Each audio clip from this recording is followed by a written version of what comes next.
வணக்கம் மக்களே. தமிழக மக்கள் அனைவருக்கும் வணக்கம். 50 வயது மேற்பட்டவர்களுக்கு மிக முக்கியமான அறிவிப்பு வந்திருக்கிறது.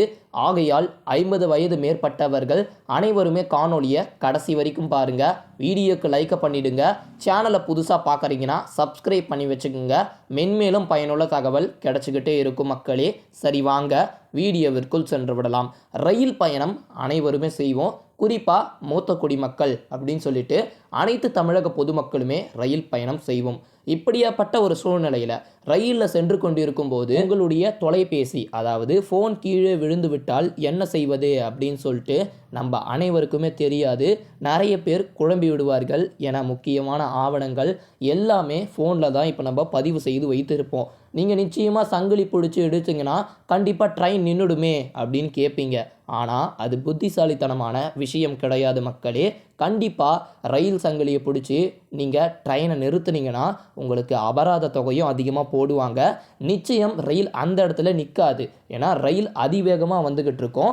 அந்த ஒரு சூழ்நிலையில் நிச்சயம் 3 கிலோமீட்டர் தூரம் தாண்டி தான் நிற்கும். அதுக்கப்புறம் உங்களுக்கு அபராத தொகையும் போடுவாங்க. இது புத்திசாலித்தனமான விஷயம் கிடையாது. அப்போது நம்மளுடைய ஃபோனு ரயிலில் இருந்து கீழே விழுந்துருச்சுன்னா என்ன செய்வது அப்படின்னு நிறைய பேர் பொதுமக்கள் கேட்குறீங்க. அதற்கு ரொம்பவே ஈஸியான நடைமுறைகளை பின்பற்றினால் போதும் மக்களே. உங்களுடைய செல்போன் ரயிலிலிருந்து கீழே விழுந்து விட்டால் விழுந்த இடத்தை கண்டிப்பாக நினைவில் வைத்துக் கொள்ளுங்கள். முதலாவதாக பதற்றம் அடைய வேண்டாம். படி அருகில் உள்ள எலக்ட்ரானிக் கம்பத்தில் பதிக்கப்பட்டுள்ள நம்பரை நோட் செய்ய வேண்டும். ஒவ்வொரு கம்பத்திலையுமே ஒவ்வொரு நம்பர் வழங்கப்பட்டிருக்கும். பின்னர் 139, அதாவது 139 என்ற ஒரு எண்ணுக்கு தொடர்பு கொண்டு அவர்களிடம் நடந்த சம்பவத்தை விளக்கி நீங்கள் சென்று கொண்டிருக்கும் ரயில் தற்போது என்ற 2 ஸ்டேஷன்களுக்கு நடுவில் போய்கிட்டு இருக்கீங்க. அதுக்கப்புறம் ரயிலுடைய எண், ரயில் நீங்கள் அமர்ந்திருக்கும் பெட்டி மற்றும் இருக்கை எண், நீங்கள் தவறவிட்ட பொருட்கள் குறித்து அனைத்து விதமான தகவலையும் அவங்களுக்கு கூறணும். அப்போ தான் அவங்களுக்கு அந்த ஃபோனை எடுக்கிறதுக்கு ரொம்பவே யூஸ்ஃபுல்லாக இருக்கும் மக்களே. பொருளை தொலைந்த இடத்திற்கு அருகில் உள்ள ரயில்வே போலீஸாருக்கு இவங்க தகவலை தெரிவிப்பாங்க.